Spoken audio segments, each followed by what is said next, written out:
Hello students, जय हिंद, हिंद की जय। मैं जितेश पाराशर, फिजिक्स फैकल्टी मुखर्जी नगर दिल्ली से स्वागत करता हूं आप सभी का एनसीसी में। चलिए, आज का जो हमारा टॉपिक है, और वो टॉपिक बेटा एक ऐसा बेहतरीन पार्ट जिसके बारे में हम डिस्कशन करते हैं, और वो पार्ट फ्रिक्शन से है। फ्रिक्शन जिसके बारे में हमने पढ़ा था, फ्रिक्शन एक अपोजिंग फोर्स है। कैसा फोर्स है? अपोजिंग, जो अपोज करता है फ्लो ऑफ मोशन का। जस्ट सपोज दैट मैंने आपसे ये कहा कि मान के चलिए ये कोई ऑब्जेक्ट है, और इस ऑब्जेक्ट को जब हम इस तरफ की तरफ मोशन करते हैं या अप्लाइड फोर्स अप्लाई करेंगे, तो इसके अपोजिट एक फोर्स लगता है जो इसी के मोशन का अपोज करता है। इसी को हम क्या कहते हैं बेटा? Friction force. कौन सा फोर्स? फ्रिक्शन फोर्स कहते हैं इसे हम। ठीक है जी, हिंदी मीडियम इसे घर्षण कहता है, घर्षण बल। अब जो ये फ्रिक्शन फोर्स था, इस फ्रिक्शन फोर्स में हमने आपको बताया था, जो प्रीवियस क्लास थी, फ्रिक्शन फोर्स कितने टाइप्स का होता है?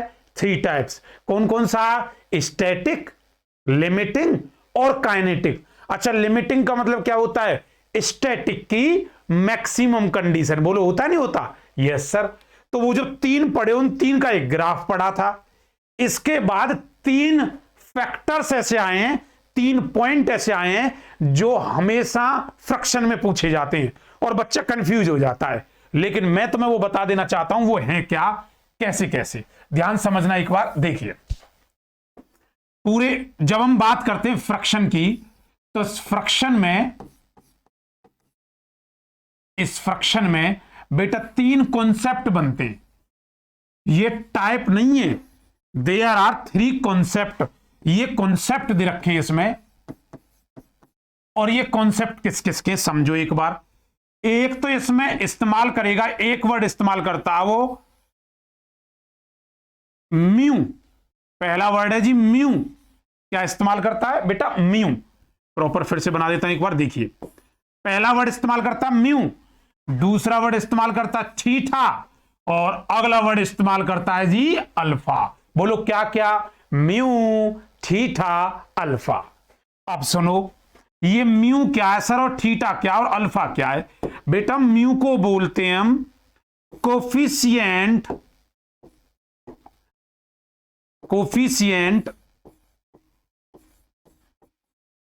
Of friction. हिंदी मीडियम से गुणांक कहता है, कोफिशिएंट ऑफ फ्रिक्शन। इसको बोलते हैं बेटा हम angle of friction. Angle of friction. और इसे बोलते हैं बेटा हम एंगल ऑफ रिपोज। अजी बोल दो साथ साथ, क्या? Angle of repose. ठीक है, ठीक है बेटा।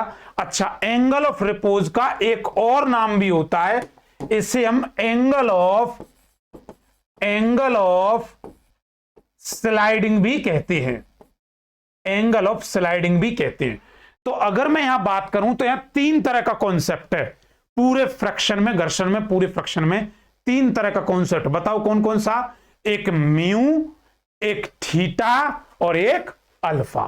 ठीक है। अच्छा, ये म्यू क्या है, थीटा क्या है, अल्फा क्या है? अब इस लेक्चर में हम इन 3 के बारे में पढ़ेंगे सिर्फ। कोई दिक्कत तो नहीं आता? सबको क्लियर है ना? ठीक है बेटा। चलिए, जब हम इसके बारे में डिस्कशन करना स्टार्ट करते हैं, तो सबसे पहले लिखेंगे हम म्यू के बारे में। बताओ म्यू क्या है? तो आप कहोगे सर, जो म्यू होता है ना, उसको हम कहते हैं कोफिशिएंट ऑफ फ्रिक्शन। अजी, कोफिशिएंट ऑफ फ्रिक्शन। समझो बेटा एक बार इसे कैसे। हिंदी मीडियम को साथ साथ में लिखता चलूंगा।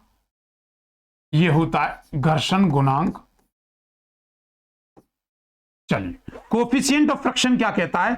याद करो, मैंने तुम्हें कुछ लॉ बताए थे, याद है? फ्रिक्शन के लॉ बताए थे ना। और फ्रिक्शन के लॉ क्या कहते थे? F directly proportional to R. मतलब फ्रिक्शन फोर्स, आर मतलब नॉर्मल रिएक्शन। नॉर्मल रिएक्शन, कौन सी नॉर्मल रिएक्शन? जब हम फिगर बनाते हैं तो ये होता है ऊपर आर, बेटा नीचे क्या होता है? M G. अरे वाह गुरुजी, ये लग रहा फोर्स या कहो मोशन। इस तरफ वो मूव कर रही है, तो बेटा इधर क्या लगता है, इस पे फ्रिक्शन फोर्स। क्या लगता है, फ्रिक्शन फोर्स। तो उनके अकॉर्डिंग क्या था, ये जो फ्रिक्शन फोर्स है ये डायरेक्टली प्रोपोर्शनल किसके, आर के। किसी भी डायरेक्टली प्रोपोर्शनल को हटाते हैं तो एक कांस्टेंट लगाते हैं, और वो कांस्टेंट लगाए म्यू। क्या लगाए जी, म्यू। इस म्यू को ही हम कहते हैं बेटा कोफिशिएंट ऑफ फ्रिक्शन। तो म्यू इज इक्वल टू क्या आएगा बताओ, F upon R. Mu is equal to F upon R. तो आपसे कोई पूछेगा और आप क्या जवाब दोगे, सुनो ध्यान से। आपसे कोई पूछेगा what is coefficient of friction, तो बोलना it is a ratio of friction force upon what is R, normal reaction. Normal reaction, बोलो बात क्लियर है। तो म्यू क्या है, mu is the ratio of friction force upon normal reaction. बोलो clear है। तो क्या जो म्यू का कॉन्सेप्ट था वो समझ में आ गया। अच्छा, अब बेटा जो ये म्यू है ना, ये फिर से तीन अंदाज में होता है।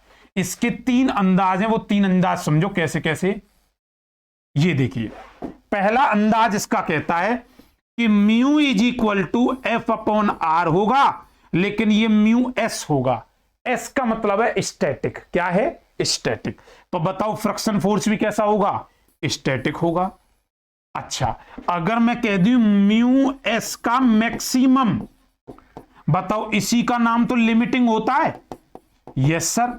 तो बताओ ये भी क्या बनेगा, एफ एस मैक्सिमम अपॉन में क्या बन जाएगा, आर।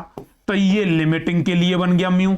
बताओ काइनेटिक के लिए क्या होगा, mu K is equal to F K upon, upon बन जाएगा बेटा आर। ठीक है। तो सर हम सिर्फ इतना जानते हैं, डायरेक्ट न्यूमेरिकल में यूज होगा। मैं बार बार कहूंगा तो mu is equal to F upon R, F is equal to mu R. तो न्यूमेरिकल इन पे डिस्कशन होता है, म्यू एफ और आर पे। तो तुम्हें यह पता होना चाहिए म्यू क्या है, एफ क्या है और आर क्या है। ठीक है। अच्छा, म्यू की एक खासियत और बता दूं, इसकी कोई यूनिट नहीं होगी। यूनिट नहीं है बेटा इसकी, क्यों, क्योंकि ये और ये सेम है। तो म्यू की नो यूनिट, इसकी कोई यूनिट नहीं होती है। म्यू, म्यू को बोलते हैं कोफिशिएंट ऑफ फ्रिक्शन। क्लियर है यहां तक, यस सर। बताओ कोई दिक्कत तो नहीं, ठीक है। अच्छा, अब रफ कॉपी है आपके पास, एक बार तुरंत से मुझे फेयर में तुरंत करके दिखाओ, एक सिंगल पेज पे जल्दी से। ऑन कर दो बेटा, और निकालो निकालो, करो करो जल्दी, तुरंत प्रूफ करके दिखाओ सबके सब जल्दी। तो इसमें म्यू के बारे में हम सब कुछ पढ़ चुके हैं। अब अगला कॉन्सेप्ट होगा थीटा, एंगल ऑफ फ्रिक्शन क्या होता है। ठीक है, तब तक आप इसे करके बताइए जो मैंने आपको बताया अभी तक, पूरा कंप्लीट जल्दी से। फिर उसके बाद हम डिस्कस करते हैं थीटा के बारे में। थीटा क्या है, जिससे हम बोलते हैं एंगल ऑफ फ्रिक्शन।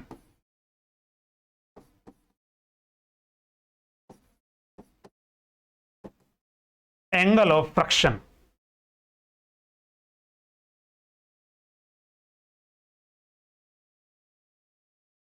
बेटा फास्ट, आपके पास सिर्फ और सिर्फ 60 सेकेंड्स हैं, जल्दी जल्दी तुरंत। मैंने क्या बताया, और वहां कोई बच्चा जब लाइव देख रहा हो या ऑनलाइन हो तो बेटा साथ साथ जब बोल रहा हूं लिख के दिखाना, तो तुरंत रिटर्न करके देखो उसे, क्योंकि 100 वक्ता एक लिखता के बराबर होता। 100 बार किसी चीज को बोल दो और एक बार लिख लो, बराबर है।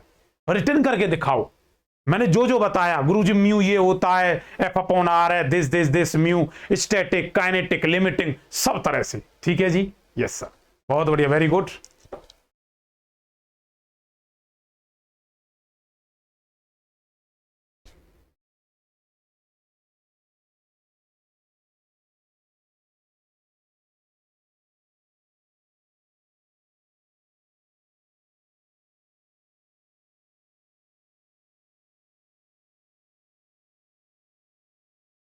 बच्चे कर लिया, लाइए दिखाइए सभी इधर।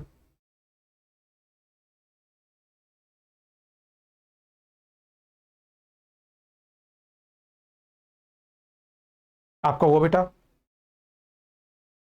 ऐसे कॉपी कर दो, ऐसे दिखा दो बस। ठीक है ठीक है ठीक है ठीक है, बहुत बढ़िया। ठीक है जी, चलिए इधर ध्यान दो बेटा, अब ध्यान देना इधर। अब हम बता रहे हैं angle of fraction. Book notebook बंद कर दो, जब मैं ये जैसी स्लाइड कराऊंगा तुरंत करके दिखाना आप, ठीक है। पहले समझने पर ध्यान देना। ये कोई बॉडी है या ब्लॉक है ओ गुरुजी जिसका मास है m, ये इधर मूव कर रहा है, लग रहा है फोर्स। अच्छा मुझे एक बात बताओ बेटा, इस पे फोर्स लग रहा है तो बताओ इस पे इधर क्या लगेगा, बताओ फ्रिक्शन फोर्स अप्लाई होगा कि नहीं होगा? अरे लगेगा कि नहीं लगेगा? Yes sir. ऊपर क्या होता है आप जानते हो सर, ऊपर होता है गुरुजी R, और बेटा नीचे क्या लगती है इस पे mg। बोलो लगती है कि नहीं लगती? Yes sir. अच्छा अब सुनो, इसके F और R के बीच में एक रिजल्टेंट लगाया हुआ है जिसको हम बोलते हैं R डैश। क्या बोलते हैं? R dash. रिजल्टेंट को फिर से बनाता हूं, ये देखो,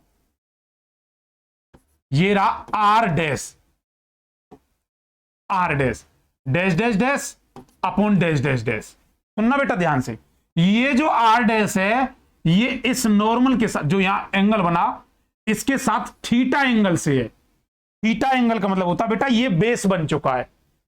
एंगल हमेशा किसके साथ होता है? बेस के साथ। अब बताओ, अब ये जब ऐसे लिखा जाएगा तो क्या बनेगा? ये, मैं एक बात समझना मेरी बात को, जितना ये है बेटा उतना ये है, जितना ये है बेटा उतना ये है। नाम अगर रखना चाहूं मैं कह दूं ये इसका नाम A, इसका नाम लिख दिया मैंने B, इसका नाम O, इसका नाम रख दिया C। बताइए मुझे, अगर मैं यहां से एंगल निकालने लगूं, या यूं कहो गुरुजी टेन थीटा, जिंदगी में याद रखना कभी भी तुम्हें कोई टेन थीटा पूछे तो टेन थीटा का मतलब होता है बेटा स्लोप। क्या होता है? स्लोप। हमेशा टेन थीटा का मतलब क्या होता है? स्लोप। आपसे स्लोप पूछ रहा है, अच्छा टेन थीटा तुमने पढ़ा था पंडित भद्री प्रसाद, हर हर बोले, बोलो पढ़ा था कि नहीं पढ़ा था? तो बताओ बेटा tan theta is equal to क्या होता है? Perpendicular upon base. बेटा होता है कि नहीं होता? Yes sir. क्लियर है जी? ठीक है। अब बताओ यहां एंगल बन रहा है तो ये डैश डैश डैश डैश इसका परपेंडिकुलर बन गया, ये डैश डैश डैश क्या बन गया? बेस। तो बताओ परपेंडिकुलर क्या है? A B. बोलो है कि नहीं है? Yes sir. अपॉन बेटा बेस बोलो बी ओ। बी ओ, नाम कुछ भी रख सकते हो आप, ठीक है। अब बताओ ये क्या आएगा यहां से? Tan theta is equal to बेटा ए बी। ए बी कितना है? ए बी उतना है जितना ये है, उतना ही है। तो बताओ ये फ्रिक्शन फोर्स ही तो लग रहा है, तो मैं इसे कह सकता हूं फ्रिक्शन फोर्स। बोलो कह सकता हूं? Yes sir. अपॉन बताओ ये कितना है? ये उतना ही है जितना ये है, और ये कितना दे रखा पूरा को पूरा? आर। तो बताओ एफ अपॉन आर कह सकता हूं नहीं कह सकता? Yes sir. अगर ये फ्रिक्शन फोर्स स्टैटिक है तो बेटा इसको तो हम एस कहेंगे क्योंकि बॉडी स्टैटिक में है। अच्छा बताना अगर ये लिमिटिंग होगा तो ये क्या होगा? एफ एस मैक्स होगा। बहुत अच्छी बात बेटा, ऐसे ही तो लिखेंगे। बोलो क्लियर है? अच्छा अब यहां से tan theta is equal to बताओ क्या आ गया? अच्छा तुम्हें याद होगा एक जमाने में मैंने तुम्हें पढ़ाया था कि mu is equal to F upon R. बोलो बताया था अभी पिछला topic, mu is equal to F upon R होता है। तो बताओ यहां पर म्यू आएगा कि नहीं आएगा? यस सर आ गया। बस तो ये tan theta is equal to mu आ गया, और इसी को हम क्या बोलते हैं? Angle of friction. बोलो क्लियर है? तो mu is equal to tan theta कहो, और करके mu is equal to tan theta कहो, या tan theta is equal to mu कहो, इसको कहते हैं बेटा एंगल ऑफ फ्रिक्शन। क्या तुम करके दिखा सकते हो? मैं सिर्फ और सिर्फ आपको 60 सेकंड्स दूंगा, 1 मिनट में। पहले सुनो, इधर देखो कैसे करना है। हम जानते हैं सर एक ब्लॉक बनाएंगे, फोर्स लगाएंगे, फ्रिक्शन फोर्स अपोजिट होगा, उसके बीचों बीच में रिजल्टेंट होगा, ये आर है, और वो जो डैश डैश है ऊपर, वो डैश डैश डैश उतना ही है जितना नीचे वाला डैश डैश है, फ्रिक्शन फोर्स। पंडित भद्री प्रसाद से आप लगा दोगे परपेंडिकुलर अपॉन बेस। बताओ टेन थीटा क्यों ले रहे हैं? टेन थीटा इसलिए ले रहे हैं क्योंकि बेटा ये स्लोप होता है। क्लियर है? टेन थीटा निकाल लोगे। और थीटा क्यों बोला है? क्योंकि एंगल ऑफ फ्रैक्शन को किससे रिप्रेजेंट करते हैं? थीटा से। वो जी क्लियर है? Yes sir. तुम्हारे 60 सेकंड स्टार्ट होते हैं। अब करो प्रूफ। बहुत अच्छी बात, वेरी गुड।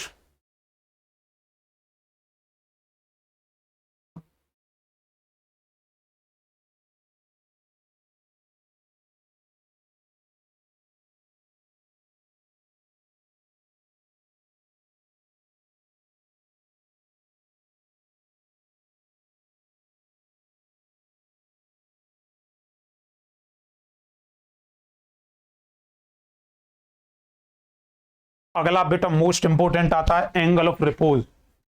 जल्दी जल्दी जल्दी, टाइम बहुत कम आपके पास बचा हुआ है, समय सीमा समाप्त होने जा रही है, जल्दी बताइए। क्या बात, बहुत बढ़िया, वेरी गुड। बैठे बैठे वहां प्रूफ जरूर करना है, जो बच्चा ऑनलाइन देख रहा हमारा। हाँ जी, क्योंकि जो पढ़ाया उसको तुरंत लिखवाते हैं, ये हमारी थ्योरी है। कर लिया बेटा? बस 5 सेकंड और, जल्दी जल्दी दिखाओ, ऐसे करो, कॉपी दिखाओ, करो। शाबाश शाबाश, बहुत बढ़िया, वेरी गुड। हाँ जी जी बिल्कुल।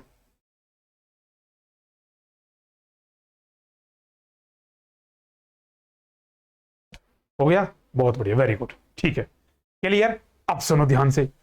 अब अगला आता बेटा थर्ड वाला, इधर ध्यान देना। Students please close the books and notebook and open the ढक्कन of your mind only. Clear है? माइंड का ढक्कन खोल के रखो, ठीक है, क्योंकि ये अगले वाला तुम्हें प्रूव करके दिखाना है। क्या बात। अब मुझे बताओ अगले वाला किससे रिप्रेजेंट करते हैं? अल्फा। बताओ इसका नाम क्या है? Angle of repose. यहां बैठा हुआ हर कोई बच्चा आज के बाद फ्रैक्शन में उसे कोई भी कुछ भी पूछेगा तो वो तड़ाक से आंसर दे देगा।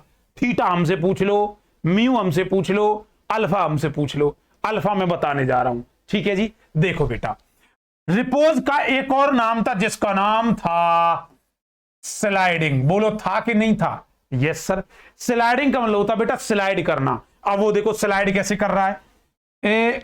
हम एक डायग्राम बनाने जा रहा हूं, सपोज दैट मैंने इस तरह से बना दिया, ऐसे और ऐसे, और ये इस पे ब्लॉक रखा हुआ है जो स्लाइड कर रहा है। पहले एक बात बताओ, इसका एंगल जो लिया जाएगा बेटा वो अल्फा लिया जाएगा। क्या लिया जाएगा? अल्फा। ये बॉडी है जो स्लाइड कर रही है। अच्छा, कंपोनेंट बनाने मैंने बच्चे आपको बचपन में सिखाए थे। बोलो सिखाए थे नहीं सिखाए थे? आज फिर सिखा रहा हूं। दुनिया जानती है ऊपर जाता है आर। क्या जाता है? आर। वो जी नीचे जाता गुरुजी एम जी। बोलो जाता है कि नहीं जाता? लेकिन एम जी आड़ा तिरछा नहीं लगता, अंडर ग्रेविटी लगता है। लगता है तो ये ऐसे नहीं है, dash dash dash dash dash dash. तो बेटा ये ऐसे बनेगा कि नहीं बनेगा? Yes sir. बोलो बनेगा। ये कितने एंगल शिफ्ट हो गया है? थीटा। वो थीटा थीटा नहीं है, अल्फा है। आज क्या है? अल्फा। तो बेटा यहां अल्फा बन गया, तो ये बन जाएगा एम जी कॉस अल्फा। और बेटा ये बताओ ये क्या बनेगा? M G sine alpha. किसी भी बच्चे को पहले यहां तक पूछ लो, कोई भी दिक्कत हो तो पूछ सकता है, किसी भी तरह की। बताइए क्या यहां तक किसी बच्चे को डाउट है? आर कौन क्या कैसे? बताइए, कोई दिक्कत? पक्का? अच्छा, ये बॉडी आ कहां रही है? नीचे की तरफ। तो बेटा जब ये बॉडी नीचे की तरफ अच्छा ये भी तो बताना पड़ेगा एक्सेलरेशन कहां हो रहा है। मान चलो हमारा एक्सेलरेशन नीचे हो रहा था, तो इसका फ्रिक्शन फोर्स ऐसे लगेगा कि नहीं लगेगा? बताइए, लगेगा। हम कौन सा फ्रिक्शन फोर्स लेके चलते हैं? स्टैटिक, काइनेटिक या लिमिटिंग? लिमिटिंग। हमेशा कौन सा लेके चलते हैं? लिमिटिंग। बेटा काइनेटिक चलता हुआ सबको दिखता है, स्टैटिक रेस्ट में होता है। मैंने तुम्हें एग्जांपल भी दिया था, जब मैं ऐसे करके किसी बॉडी को, जैसे ये रहा, मान चलो ये कोई बॉडी है, इधर देखना, ये देखो इस तरह से ये इस पे रखा हुआ है, ये स्टैटिक है। स्टैटिक सबको दिख रहा है, क्या करोगे इसे देख के? मोशन में सबको दिख रहा है, क्या करोगे? तो हमारे सिलेबस में इसीलिए ज्यादा गहराई से जो बताया गया वो लिमिटिंग है, क्योंकि लिमिटिंग देखा नहीं जाता, एहसास किया जाता है। क्योंकि जो दिखता है वो होता नहीं, जो होता है वो दिखता नहीं। ठीक है जी। अब देखो एहसास कैसे करोगे, ध्यान देना। स्टैटिक की मैक्सिमम कंडीशन मतलब वो अब स्लिप, अब इससे ज्यादा रेस्ट में नहीं रह सकता, या फिर यूं कहो जस्ट मूव करने से पहले की कंडीशन लिमिटिंग होती है, लिमिट को क्रॉस कर चुका है, स्टैटिक की लिमिट को क्रॉस कर चुका है। अब देखो static static static static static static static static limiting kinetic. बोलो बात क्लियर है? तो लिमिटिंग हल्के से इंस्टेंट के लिए आई कि नहीं आई? यस सर, उसी लिमिटिंग का हम जिक्र करते हैं। बात क्लियर है बेटा? तो बताओ ये क्या लिया जाएगा? एफ एस मैक्स बोल सकता हूं। अरे एफ लिमिटिंग का एक और नाम है जिसको हम एफ एस स्टैटिक की मैक्सिमम कंडीशन कहते हैं। ये तो हर बच्चे को पता है ना, कहते नहीं कहते? तो बताओ ये कह दिया। अब मुझे एक बात बताओ, यहां कौन किसे बैलेंस कर रहा है? जल्दी बताओ कौन किसे बैलेंस कर रहा है? आमने सामने वाले बैलेंस करते हैं बेटा, ऊपर नीचे आमने सामने आड़े तिरछे कैसे भी हो। बताओ आर किसे बैलेंस कर रहा है? एम जी कॉस अल्फा को। तो बताओ R is equal to M G cos alpha. अगर मैं यहां बोल दूं किसी कोई दिक्कत है भैया, वो तो दिक्कत बता देना। नो दिक्कत, बिल्कुल क्लियर है। इक्वेशन नंबर फर्स्ट नाम बन गया इसका। अरे वाह। फ्रिक्शन फोर्स किसे बैलेंस कर रहा है? बताओ आप किसे बैलेंस कर रहा है? तो आप क्या कहोगे सर? बोलो बोलो। एफ एस मैक्सिमम बैलेंस कर रहा किसको? इसको। बोलो कर रहा है कि नहीं कर रहा? तो बेटा M G sine alpha equation second. अब तुम ऐसे करो, इक्वेशन सेकंड को इक्वेशन फर्स्ट से डिवाइड कर दो। तुम्हारी तरह का एक बड़ा अच्छा बच्चा बैठा हुआ था, एक दिन उसने मुझसे पूछा गुरुजी एक बात बताओ, आपकी मन मर्जी होती है equation first divide by second, equation second divide by first, हमें तो आज तक समझ में नहीं आया, आप ऐसे करते क्यों हो? अच्छा क्वेश्चन था ना, कि कौन सी इक्वेशन कैसे डिवाइड करनी है ये तो आप बता रहे हो, हमें कैसे पता लगेगा? तब मैंने उस बच्चे से कहा इक्वेशन कैसे भी बनाओ, हमें डिवाइड ऐसे करना होता है कि टेन थीटा आ जाए। क्या आ जाए? Tan theta. अब बताओ बेटा, कॉस बटे साइन टेन होता है या साइन अपॉन कॉस टेन होता है? साइन अपॉन कॉस टेन होता है ना, पढ़ा ना ट्रिग्नोमेट्री में, साइन अपॉन कॉस टेन होता है। तो बताओ सेकंड अपॉन फर्स्ट करूंगा या फर्स्ट अपॉन सेकंड? अरे अब तो बोल दो। हाँ जी, सेकंड अपॉन फर्स्ट कर दो। ये लो बेटा, इधर देखो, equation second divide by equation number first. करो करो, करके तो दिखाओ जी। बोलो बोलो। एम जी कॉस अल्फा, नहीं नहीं नहीं, पहले सेकंड वाली, M G sine alpha upon M G cos alpha is equal to F S max upon में आर। बेटा बता दो कोई दिक्कत हो तो? कोई दिक्कत नहीं है ना, पक्का? अगर मैं एम जी से एम जी उड़ा दूं, किसी के घर से कुछ जाएगा? कुछ नहीं जाएगा गुरुजी। ये क्या बन जाएगा? Tan alpha is equal to, बताओ, एफ एस मैक्स अपॉन में आर। याद करो उस बचपन को, मैंने तुम्हें कुछ बताया था। एफ एस अपॉन आर क्या होता है? म्यू। क्या होता है? म्यू। बताओ तो मैं क्या लिखूंगा? Tan alpha is equal to क्या बेटा? म्यू एस लिखूंगा या म्यू एस मैक्स लिखूंगा? म्यू एस मैक्स, स्टैटिक का मैक्सिमम। याद करो एंगल ऑफ फ्रिक्शन क्या होता था? एंगल ऑफ फ्रिक्शन जो मैंने तुम्हें पढ़ाया पिछली स्लाइड में, एंगल ऑफ फ्रिक्शन होता था mu is equal to tan theta. भूल गए इतनी जल्दी? ये रहा। तो ये भी तो म्यू एस मैक्स ही था। बोलो था कि नहीं? तो म्यू इज इक्वल टू क्या हो गया? Tan theta. बताओ क्या मैं इसकी जगह ये tan alpha is equal to यहां टेन थीटा लिख सकता हूं? अरे लिख सकता हूं। अगर टेन से टेन उड़ा दूं कोई दिक्कत? No sir. Alpha is equal to क्या आ गया? थीटा। भाई साहब कॉम्पिटिटिव एग्जाम में ये क्वेश्चन पूछा जाता है कि बताइए क्या angle of repose angle of friction के इक्वल हो सकता है? तुम कहोगे यस सर। तो बताओ एंगल ऑफ फ्रिक्शन रिपोज है ना ये, और ये क्या है? Angle of friction. क्या angle of repose angle of friction के इक्वल हो सकती है? जी गुरुजी। बोलो क्लियर है? बोलो क्लियर है? क्या आप इसे मुझे 60 सेकंड्स में प्रूफ कर देंगे? कैसे? पहले सुनो ऐसे। स्लाइड बनाना, मास ब्लॉक दिखाना। ये मैं क्यों सॉल्व करा रहा हूं इक्वेशन बना के, क्योंकि न्यूमेरिकल में इक्वेशन ही बनानी पड़ेगी। चाहता तो सीधा लिख देता theta is equal to alpha, क्या कर लेते, समझ में नहीं आता, रटते बस। ठीक है जी, अच्छा बन गया बेटा, ब्लॉक हुआ, उसके कंपोनेंट डिवाइड हो गए, ऊपर क्या लगता आर, एम जी सामने लगा, एम जी तिरछा नहीं होता, ऐसे अंडर ग्रेविटी लगता है, तो एम जी, ये एम जी कॉस अल्फा, ये एम जी साइन अल्फा, ये फ्रिक्शन फोर्स, बैलेंस कर दिया। कौन सी इक्वेशन कैसे बना रहे वो तुम पे डिपेंड है। ऐसे डिवाइड करना कि क्या बन जाए, टेन, क्या बन जाए, टेन। तो tan theta is equal to F upon R, F upon R, F S मतलब maximum upon R, F upon R क्या होता है, म्यू, अरे म्यू होता है, और म्यू इज इक्वल टू क्या था, टेन थीटा, टेन से टेन उड़ा देना, alpha is equal to theta. क्या तुम करके दिखाओगे, यस सर। तुम्हारा समय स्टार्ट होता है अब, जल्दी जल्दी जल्दी, फास्ट।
बच्चे कर लिया, बहुत बढ़िया, वेरी गुड। अरे जी हेलो, 2 मिनट होने जा रही है। ठीक है, कर लिया ना, सबने हो गया। ठीक है, अब मुझे एक बात बताओ बेटा, यहां ध्यान दो। सर कितने अच्छे तरीके से आपने बताया। क्या आप म्यू जानते हैं, yes sir, mu S is equal to F S upon R, mu K is equal to F K upon R, जानते हो बेटा। Theta, tan theta is equal to mu, जानते हो बेटा। Alpha, tan alpha is equal to, tan alpha is equal to tan theta, cut गया, alpha is equal to theta. बोलो clear है, बोलो क्लियर है। और मैं उम्मीद करता हूं जितना भी था ये जो कॉन्सेप्ट था पूरा का पूरा फ्रैक्शन का कॉन्सेप्ट, जिसमें थीटा, म्यू और अल्फा के बारे में आप बहुत अच्छे से समझ गए होंगे। और इसी के साथ हम आपसे मिलते हैं नेक्स्ट एपिसोड में। तब तक आप अपना ध्यान रखें, ख्याल रखें। आप सभी को प्यार, आपके माता पिता को नमस्कार। ओके स्टूडेंट, जय हिंद, बने रहें इसी के साथ। चलिए, जय हिंद। ये तो अच्छा हुआ, बेनिफिट यहीं से कट कर दिया, नहीं झुकना पड़ता था। चेक करके देखते हैं क्या है बेटा। तीनों चीज समझ में आ गई आपको, है यहीं साथ के साथ रिवीजन हो गया ना। अगर मैं अल्फा पूछूं, थीटा पूछूं, सब निकाल दोगे ना। अब जो मैंने लिखवाया था एक बार देखना इसे, यही है क्या, एक एक लाइन। आपने बेटा अल्फा थीटा, अल्फा एंगल गलत बनाया, पूरा बनेगा वो इस वाले में। ये देखो, ये थीटा एंगल पूरा बनता है।